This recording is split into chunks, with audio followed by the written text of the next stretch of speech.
Elif, hija, ¿ya estás despierta, mi amor? ¿Qué tienes? Dime por qué toses tanto. No pasa nada, hija. ¿Pero a dónde vas? ¿Vas a ir al hospital, mami? Por un medicamento, Elif. Yo voy, tú quédate a descansar. Iré corriendo y te traeré tu medicina para que te sientas mejor, mami. Elif, cariño, estoy bien. Métete a la casa.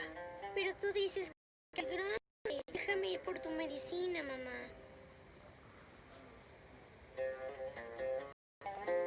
Está bien.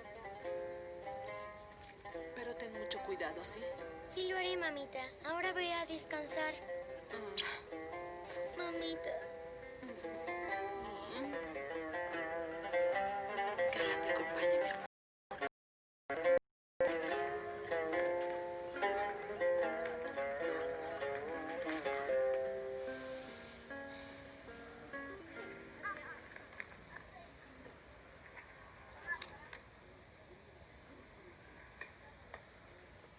Elif, ¿no quieres jugar con nosotros a la pelota?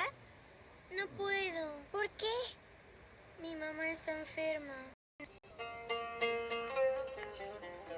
Ahora es mi turno.